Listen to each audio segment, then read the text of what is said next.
قبل ما نبلش خليني اقول لكم انه بهذا المقطع رح يكون في عنا سحب لثلاث اشخاص كل واحد فيه رح يربح $100. اللي عليكم تسووا انكم توصلوا هذا المقطع اللي عم تشوفوه حاليا 10,000 لايك قبل ما يتخطى ال10 ايام، وساعتها بشكل مباشر رح اسحب ثلاث اشخاص من التعليقات وكل واحد فيه رح يربح $100. اللي عليك تساويه انك تحط لايك وتكتب اي شيء بالتعليقات وانت هيك رسميا دخلت السحب. الفوتوشوب دخل بكرة القدم بشكل غير طبيعي بآخر فترة، فمثلا صرنا نشوف أهداف كنا نفكرها أهداف طبيعية بس طلعت أهداف عن طريق الفوتوشوب. يعني على سبيل المثال لما ميسي كان عم يعمل إعلان وشاط الكرة فوتها بالدائرة والقنينة لفت هذا كله كان فوتوشوب بس. فمشان هيك فكرة مقطع اليوم نقلد 3 أهداف اجوا عن طريق الفوتوشوب. لا فكرة المقطع نار. يعني تخيل معي انه لاعب محترف ما قدر يقلد هاي اللقطة فاضطروا يعملوها فوتوشوب، انا جاي اقلد لك اياها من ارضية الملعب. لا قبل ما نبلش جماعة فضلا يا جماعة اهم شيء بالنسبة لي انا كحسن ما اللايك ولا الاشتراك، اهم شيء بالنسبة لي الشير. شير هذا المقطع لاصدقائك، شيروا على الجروب، شيروا لاصدقائك، شيروا لكل حدا بتعرفه. خلينا نوصل هذا المقطع ل 10,000 لايك ول 100,000 مشاهدة. هلا اكيد نحن ما راح نقلد هاي الاهداف من هون ولا وبهاي الاتياف، فلازم نروح على محل ثاني. بس شوفوا معي هاي الحركة، شوفوا الله ما تقولوا لي يا جماعة لا في حركات وبركات. وهلا خلينا نبلش التحدي.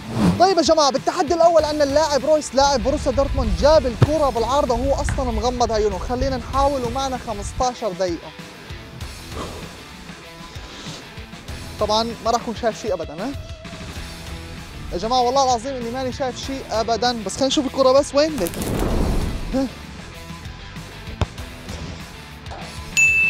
من اول محاوله والله العظيم من اول محاوله وكنت ماني شايف خالص.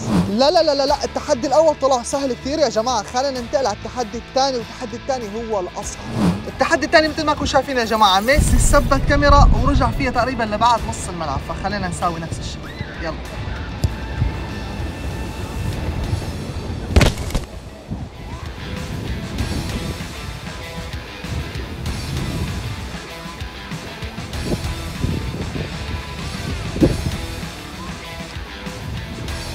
خلينا نبلش بأول محاولة. ولا تنسوا يا جماعة إني عم قلد ميسي. ها وفوتوشوب ميسي. أوكي حلوة يا جماعة والله العظيم إنه الهوا كثير قوي، فالكرة لما تكون عم تروح نص الملعب عم تروح يا على اليمين يا على اليسار ما بعرف. جاهزين؟ الهوا سلطان يا جماعة.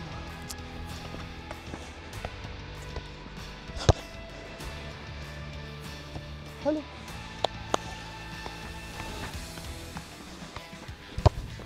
الهوا سلطان يا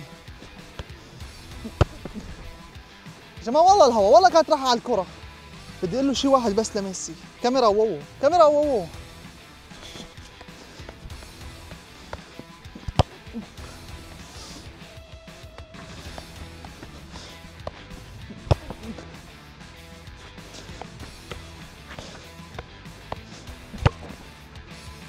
اوكي اخر كرة. والله العظيم التحدي صعب يا جماعة. والله العظيم التحدي صعب، طلع اصعب ما كنت متوقع اصلا. انا اسف. التحدي الاول كان سهل، التحدي الثاني صعب اصعب ما كنت متوقع بكثير.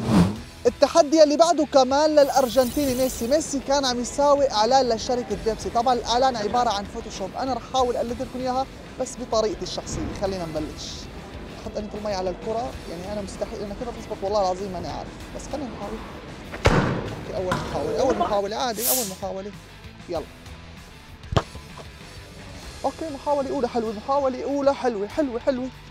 هاي بدها تركيز، بدك تركز على القنينة لازم تلف والكرة لازم تدق بالعارضة، لازم ركز على شغلتين يعني. حلو محاولة حلوة.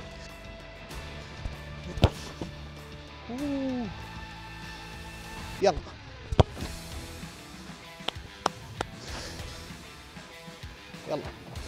حاول ركز.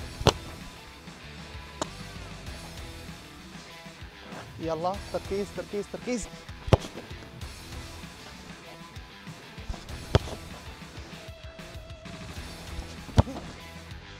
ما لازم الكرة تنزل.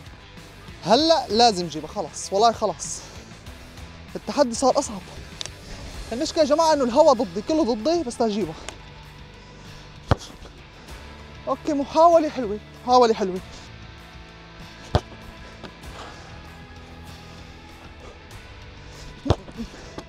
ياه ركزت لاني يا جماعة كانت كثير قريبة. يلا هاي الكرة، هذه هي. لا يلا 4 3 2. هاي اللقطة هذه. هنا سأسكت قليلا وركز وشوط.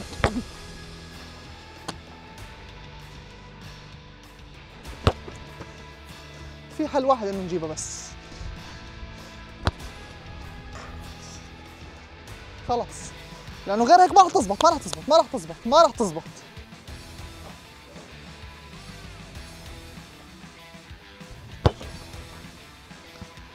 كانت حلوة. يلا هذه هي ان شاء الله. يلا ايه والله ضاعت بالعارضة يا جماعة، والله لحست بالعارضة. نعم يا اخي والله العظيم انا كيف قلدت الهدف الثالث ما بعرف. انا قبل ما بلش تصوير قلت مستحيل، قلت رح حاول بس مستحيل. يعني والله بيستاهل لايك، انزلوا حط لايك ولا تنسى تشترك بالقناة. لا يا جماعة الحمد لله رب العالمين. التحدي الأول جبته من أول محاولة، التحدي الثاني عبارة كان عن صعوبة بس، التحدي الثالث قلت مستحيل، بس الحمد لله لا شيء مستحيل طالما ركزت وصريت، ما في شيء مستحيل. يعني أنا شفت يا جماعة لقيت العارضة ونزلت جول، أنا حسبتها إنه خلص يعني هذا هو. اكتبوا لنا بالتعليقات شو الأهداف اللي بدكم أقلدكم إياها المرة الجاية، وبتمنى يكون عجبكم المقطع يا جماعة. والله العظيم إنه من أصعب المقاطع اللي صورتها، ما كنت متوقع إنه كل قد رح يكون مقطع صعب. اكتبوا لنا بالتعليقات شو بدكم أقلدكم المرة الجاي، بشوفكم حلقة جديدة. السلام عليكم.